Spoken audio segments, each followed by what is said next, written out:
Welcome everyone to Monday Match Analysis. I'm Gill Gross. This week, it's time to take a very deep dive into the 20-year-old Australian Alex De Minaur, fresh off of his second title of the year, his second career title.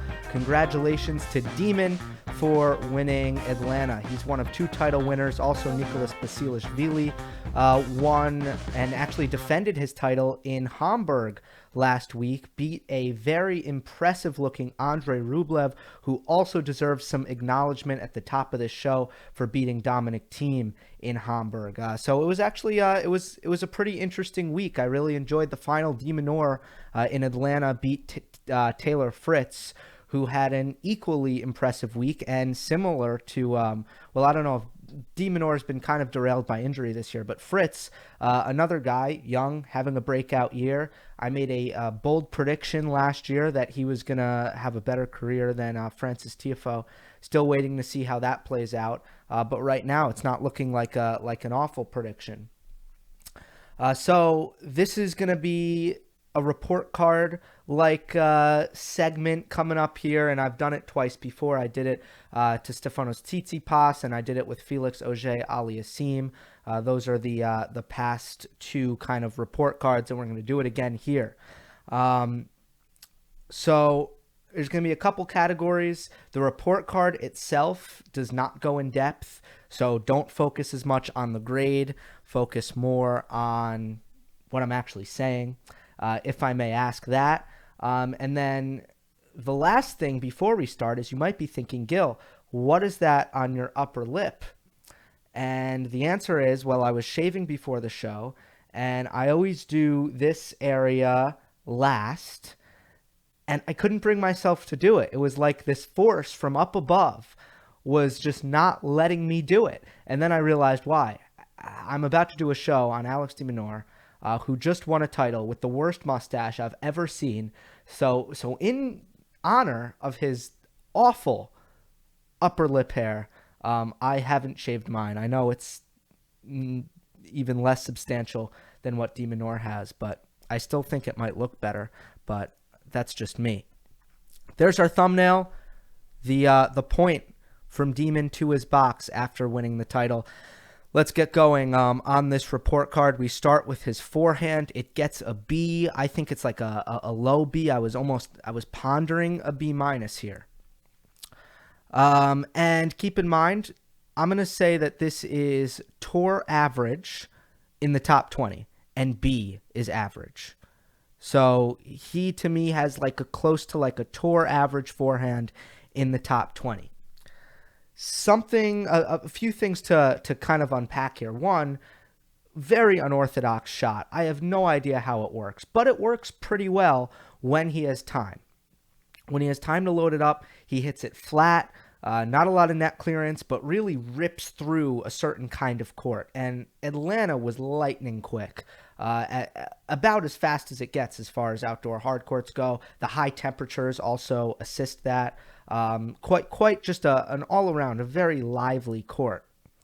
And on a court like that, De Minaur's forehand is considerably better. And actually, that's going to be true for his backhand as well. So just when addressing his ground strokes, I want to get into that. Not to mention, his results on outdoor hard court is incomparable to his results on on any other surface. So on clay and grass, De Minaur is not the same player so far. And by the way, he says grass is his favorite surface, and I believe him. I think he'll be a good grass court player. But while grass might be his favorite right now, all of his results are on hard, and I think he moves a lot better on hard, which is the reason for that. Clay, there are separate issues, so I want to get into them a little bit. In terms of the offense, De Minaur's attack, it really relies on taking time away and staying on top of the court. He does not hit his forehand or his backhand particularly big. I don't think it's a heavy shot, but I think he can place it very nicely, so he can be precise with it, and he can take away time. And those are his major two weapons: precision and time. He uses width, he uses depth, and he uses time. Doesn't really use height. There's not much spin on the ball, and doesn't really use pace because he doesn't hit very big, especially when he doesn't have time to load up his forehand. The reason it's a B, and the reason why I think it's one of the weaker parts of his game overall, is because if you can rush that shot, it can get a little bit wonky with his technique, because it takes him a while to kind of get around on it. And sometimes it's not that he catches it late, although sometimes he can catch it late, but he almost doesn't have time to really, the way his swing works, it's very long on his forehand side. So he has trouble keeping it compact and still kind of hitting through the ball when it's coming hard at him, or when it's a particularly heavy shot coming at his forehand side, or there's a great deal of depth on the shot. I just feel like I do think that wing is a little bit more attackable, especially when it comes to trading, because Alex is very willing to move back and defend, which is a separate issue, because when he moves back to defend, it's so hard to hit it by him. Obviously, we'll get to that when we get to the movement category. But when he's neutral, he plays really tight on the baseline. And when it comes to his attacking tennis, I think that he plays on the rise as much as anyone. I mean, I think he plays on the rise as much as Roger Federer.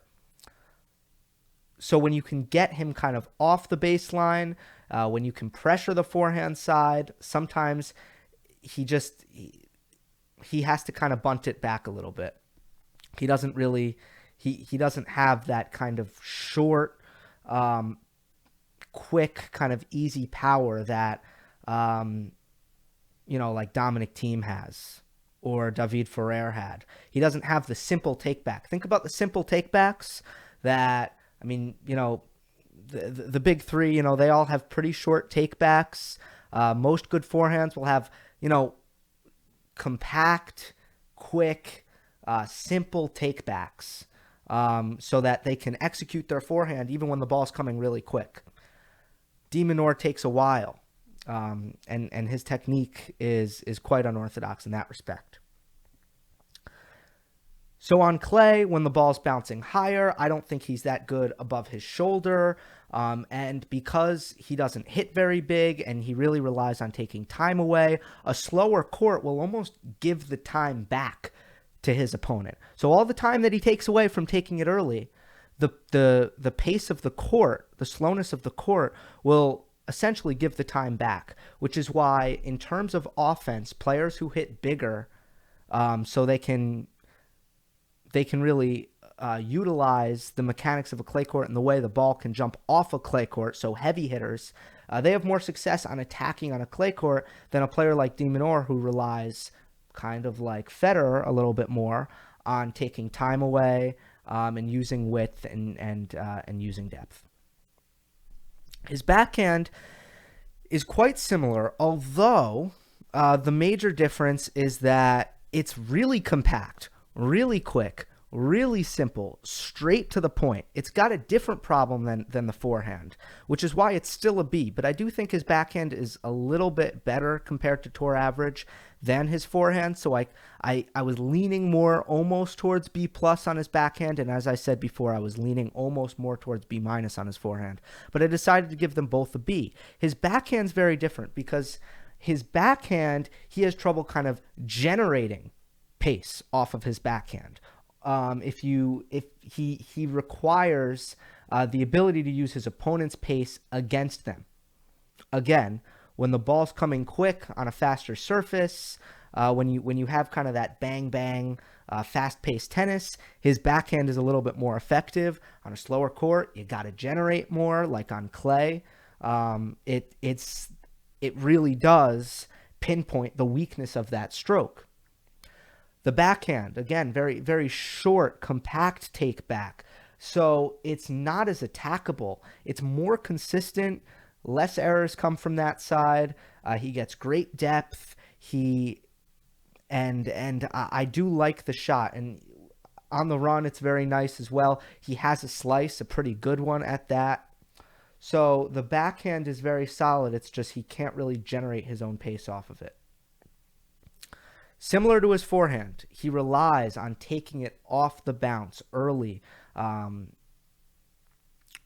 using time to his advantage. Which, before we go on to the next slide, I just kind of want to show you guys a little bit what that looks like with some screenshots. This is off of a second serve. Taylor Fritz hits this backhand pretty well right back at De Minaur, but watch him just stand his ground here, and just take it right off the hop at its highest point. And in this case, taking time away, it can do two things. In this case, there's the forehand. Look how late Taylor Fritz is at reacting to this ball.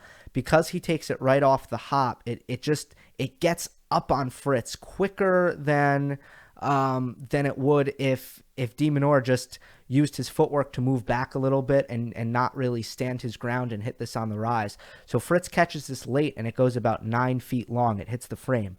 The other factor is, of course, not allowing your opponent to recover. So here's a forehand. You can kind of see how loose he keeps his wrist by the flexion there at that point in his swing. Uses his hips a lot. So watch his right leg. Watch how it comes through. That's where the power comes from in his forehand. But this is a strong forehand. Fritz is going to try to defend. He defends down the line, which is probably just because, again, he caught it late. But De Minaur just understands that the quicker he takes this ball, the harder it's going to be for Fritz to recover. So the way he just moves up to this ball again, he's taking it right off the hop. And Fritz just doesn't have time to even split step here. He's just moving to the open court. And even though he's moving to the open court, there's still not enough time for him to get to the other side of the court. So that's just a little bit of a demonstration on the way De Minaur takes time away. All right, next up, his serve. I gave it an A-. That's kind of a low A-. I was thinking about a B+, but I gave him an A-. This is what was so impressive in Atlanta, primarily his serve. In fact, De Minaur did not get broken all week. And it's so impressive to me because he's about 5'10". And for someone that height, it's very easy for them to say, okay, I don't really have a great angle. I don't get to hit the ball as high over the net, so I'm not going to have a flat serve. Plenty of players do this. Plenty of shorter players will do this. Diego Schwartzman doesn't really have a flat serve. Ferrer, he could hit it kind of flat, but there was still kind of a lot of slice on every serve he hit. Didn't really have a flat serve. The last player I can remember who really hit a flat serve at De Minaur's height is Nicolas Almagro, who could get up in the 130s despite being just 5'10". And a lot of that is just the willingness and the mindset to be, well, yeah, I don't have the best angle on it, but I'm still going to try to develop my flat serve. And De Minaur has done that really nicely.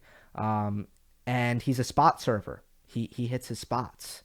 So he gets enough MPH on it. He has his flat serve, and he hits his spots with it. I mean, his first serve is really tough to deal with.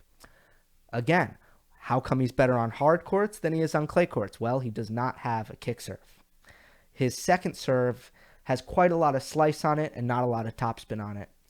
And we've spoken in the past about how effective the kick serve is on clay and how much of a missed opportunity it is when you don't have that serve on that surface.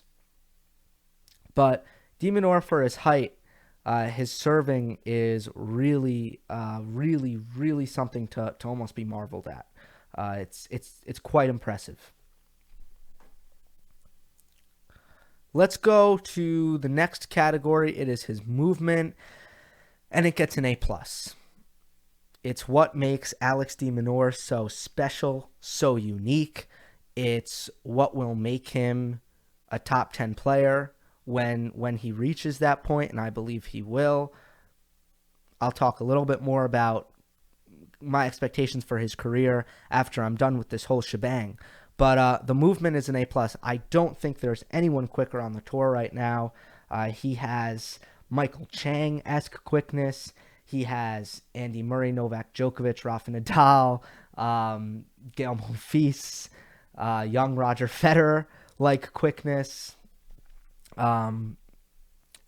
The acceleration, the first step, the ability to change direction, it allows for him to do so many different things. Of course, the classic thing with defense is it gets your opponent to make errors because they're trying to make it too perfect. It's one thing hitting a drop shot against John Isner and knowing, yeah, if it's the right shot, as long as it's a decent drop shot, it'll do. It's a whole nother thing hitting a drop shot against Alex De Minaur, where you realize if this isn't a perfect drop shot, he's going to be there in plenty of time. What does that do? Not only does it make him get to poor drop shots, it's also going to make me miss more drop shots. And that's true for every single attacking shot in tennis, as De Minaur will draw errors with his speed. The second thing is the way it allows him to defend. It allows him to go down the line actually more often because he's so quick that he's really not worried about not having time to recover to the middle. And when he's playing defense, it actually allows him to defend much more aggressively. A player who's not as fast will need to defend with lots of height to give them time to get back to the middle and recover. But De Minaur, especially on his forehand side, will often defend aggressively with, a lot of the times, flat forehands with not a lot of net clearance because he knows that he can probably make up the ground with his legs. The other thing with his movement is what he's able to do with closing in at the net. And I think that if you made every player serve volley, and you literally did not let a player not serve volley, and that was the rule for tour for an entire year, I think De Minaur would be one of the best players on tour because he's got all the tools to serve volley. He's got really good volleys, a really good serve, as I mentioned, but how quick he's able to get up to the net is a really valuable asset. I mean, you can't serve and volley effectively if you don't have a good 10-yard sprint. What is that in meters? I'm not sure, but you get the picture. If you can't close the distance to the net, that is going to make your net play overall and your serve volleying specifically a lot less effective. And by the way, just for fun, now that I've breached the topic, obviously it would help guys like Isner and Raonic play really well, and Federer would probably be the best player in the world given his net play is a lot better than a guy like, the guys with the bigger serve like Isner and Raonic don't really have the skills at the net that Federer has. So I would think that Federer would win a lot of titles if you had to serve volley at this stage. I think Nadal would do quite well. I think Djokovic would be pretty hurt by it. To say the least, and I'm wondering if there's anyone else. I mean, in terms of players who serve volley, off the top of my head, players who actually use it as a common tactic, Raonic and Federer are the first ones to come to mind. But you have a guy like Matt Ebden do it a lot. Dustin Brown is a serve volleyer. God, they're really getting rare on the tour. So his volleys are an A. He's got great technique, especially on his backhand volley. He really sticks it. He's got pretty good hands with him. So he's just a really great volleyer. And then we'll move on straight away to mental, which is an A. I think he has the mentality of a boxer. He trains incredibly hard. He works incredibly hard on the court. He is extremely motivated, determined to have as good a career as possible. And the person he reminds everyone of is his idol growing up, Leighton Hewitt, who now is De Minaur's coach. But that's who he grew up looking up to. And if you grow up looking up to a guy like Leighton Hewitt or a guy like David Ferrer, hopefully probably the reason you look up to them is because of their work ethics. So De Minaur is a guy whose mental is an A to me because he understands and he knows how to really dig in. If you look at this as a whole, you have a really rare combination of a guy who serves big and moves great. If you just look at the tour, that's a rare skill set. You have a guy with above average volleys, above average mental. The only thing that's kind of missing, the only reason why, I'll just say it right now, the only reason why De Minaur, in my opinion, does not have as high career prospects as Felix Auger-Aliassime or Stefanos Tsitsipas or Alexander Zverev at his best, if he fixes some things, is because the majority of tennis is going to be your ground strokes.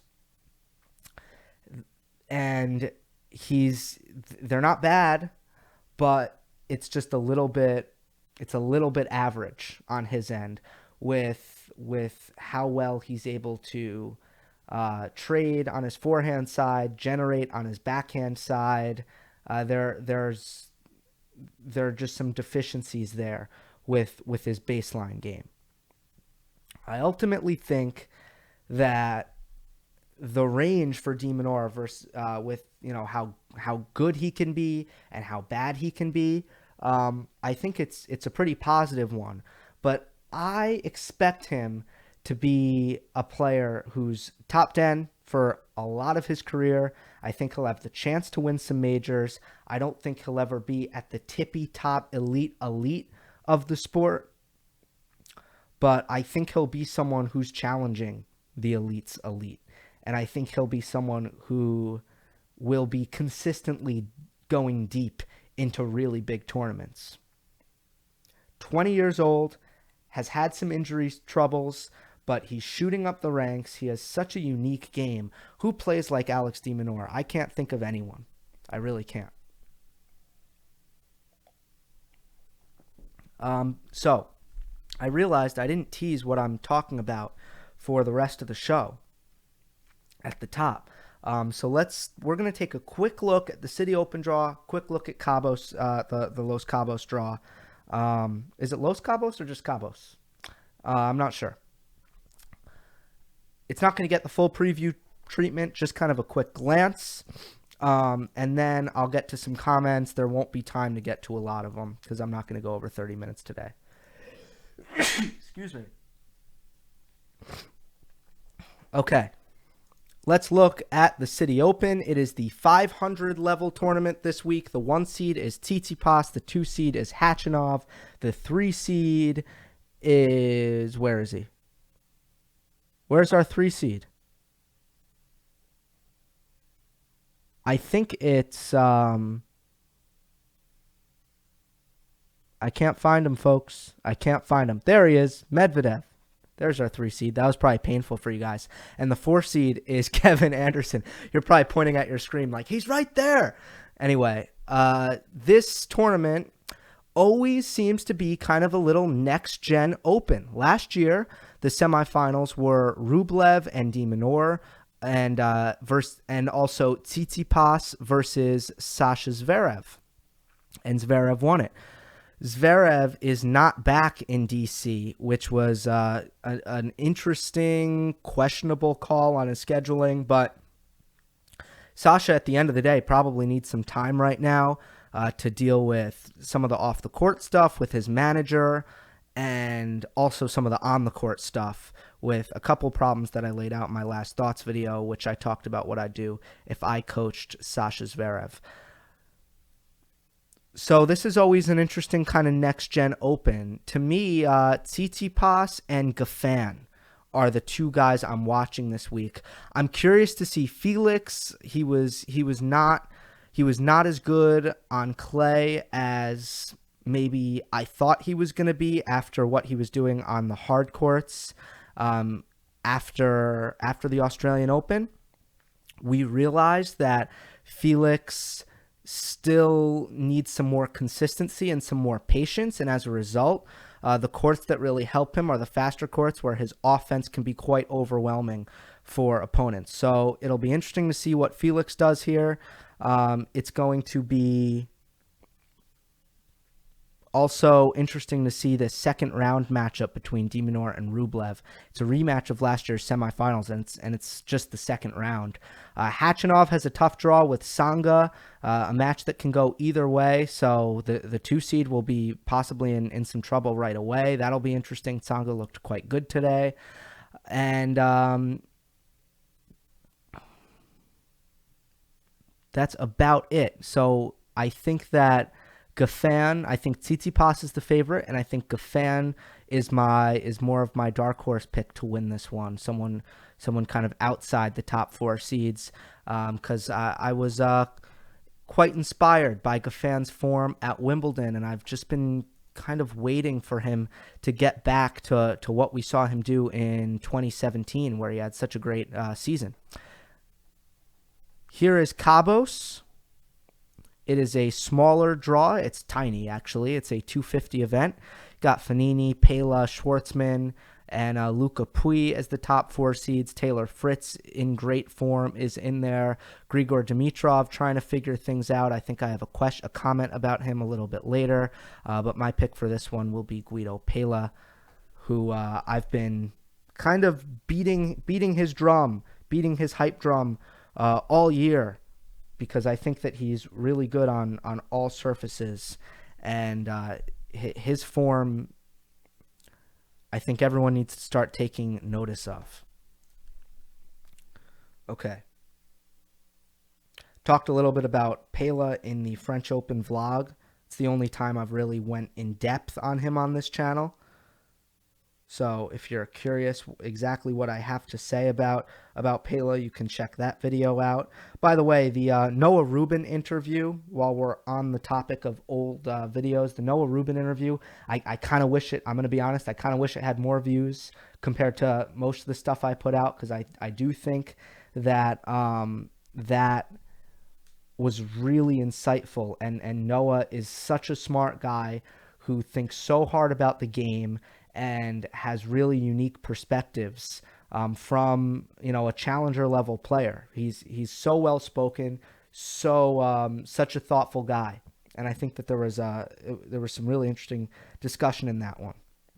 So if you haven't seen the Noah Rubin interview, who's currently world number 168, national champion with Wake Forest, junior Wimbledon champion, please do check that out. To the comments we go. First comment is from Ryan Locke, and it is about Grigor Dimitrov. Dimitrov is now ranked 57 in the world. Where did it all go wrong for him, given that many people thought he was going to challenge for major titles? So right now, Dimitrov is dealing with a lot of shoulder pain, and it has absolutely destroyed his serve. So that was always one of the things that, when people were comparing him to Roger Federer, that was one of the things that was, and that was never called for. It was never, the Federer comparisons were a product of him using Wilson, wearing Nike, and having a one-handed backhand. And his forehand looks maybe a little bit in technique, somewhat like Federer's. But overall, those comparisons weren't really ever warranted. But the serve was the biggest area where he's also got a platform serve, just like Federer, but biggest area where Dimitrov was never showing the potential as Roger Federer. But right now, this shoulder injury is making it even worse. And he's getting very little out of his serve, and he's not an elite returner, which is, I mean, it's obviously not a good way. He's not starting off points well. So already he's at a disadvantage there. I think that his forehand has kind of been on and off. His backhand is a bit average. His movement looks pretty good to me these days, but he needs to figure out the shoulder. He needs to serve better. And then once he serves better, I think the reason why he made the run at the end of 2017? Yeah. At the end of 2017, where he got up, I think in the top 5, but maybe the top 3. Did he get that high? Possibly. Dimitrov's forehand was at a much higher level than it's been, which I'm not really sure why, but he was absolutely bashing the forehand. It was on indoor hard court where he compiled a lot of those rankings points, though. And we know that how sometimes at the end of the year, some of the results can be a little bit skewed by lower motivation from the top guys and kind of a strange court surface that we don't see any majors on. Wow, it's already 30 minutes in. Okay, let's try to fly through some of these. Gill, who are your favorite tennis commentators and analysts? I'm glad, and that question is from Michael Neves. I'm glad you asked me about my favorite, because if you asked me about my least favorite, I would have given you a no comment. My favorite, I'm so impressed by the ESPN crew here in the United States, because I actually think that they're right on par with the Tennis Channel people, and that crew, because actually I think I like them. I'm not sure. I mean, both have great people, but I love Brad Gilbert. I love Darren Cahill. I think John McEnroe is good as long as there's someone to check him. On the BBC broadcast, it's almost like sometimes he's having a conversation with himself, and there's no one there to check him, and to push back on some of the things that he says. But I think McEnroe is entertaining. I think Chris Fowler is a great tennis play-by-play. And then